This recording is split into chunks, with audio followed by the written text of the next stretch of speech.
Hello, it's Frank, that one web guy, and I'm back with another video. In this video, I want to talk about something that a lot of people miss out on their website, and that's shrinking their images.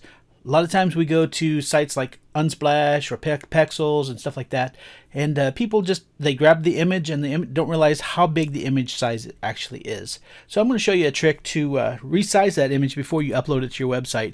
That making it, of course, your website faster. People can visit your website and see the image that you want to see without delays and things of that sort. So right now, Upsplash is a site that I like to use when I'm designing a website or something, or just adding like a featured image on my blog post or whatever. But as you know, the images are uploaded by photographers that use digital cameras and things like that, and the sizes are just enormous. So I'm just going to go ahead and find something, type in something that I might use for a post or something, called Workspace. Just find something here real quick. I won't spend a whole lot of time. Let's just go ahead and grab this first one that came up, Workspace. So this one here is a fairly large item, so we can download it for free. And we'll see as I download it here, after it downloads, we'll see how big the image actually is. Give it just a moment. So I'm going to click on Show in Folder, and it'll pop up on my other screen, of course. And it shows that it's 4,186 kilobytes, so it's about 4 megabytes. We can, of course, look at properties, and it's going to show that it's 4 megabytes, 4.08 megabytes.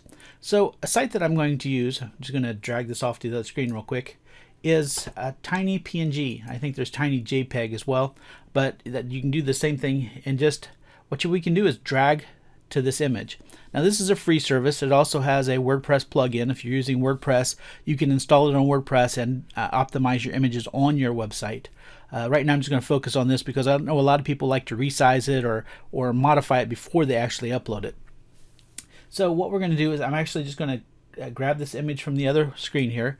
I'm just going to click and just drag it right in this box. You can see it turns orange when we upload it.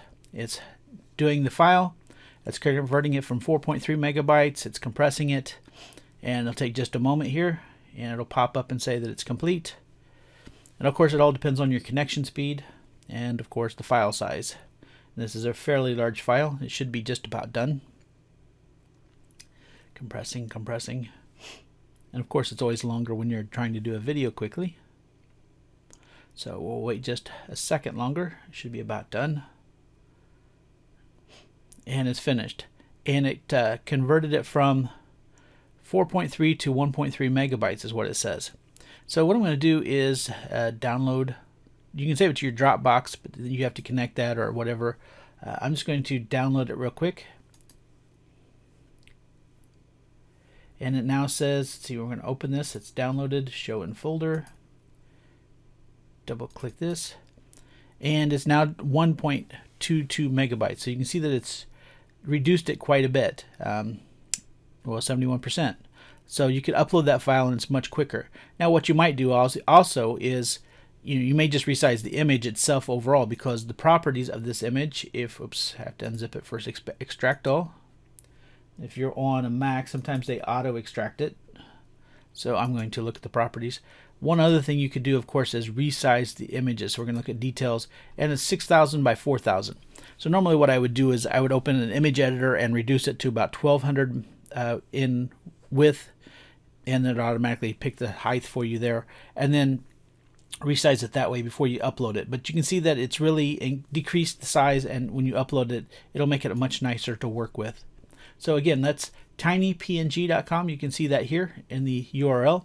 Of course, if you're using it a lot on WordPress, you can actually just use the WordPress plugin. If you're using Magneto, you can use the Magneto extension as well. So that's a pretty cool tool. Just thought I'd share that with you, and I hope you find it useful.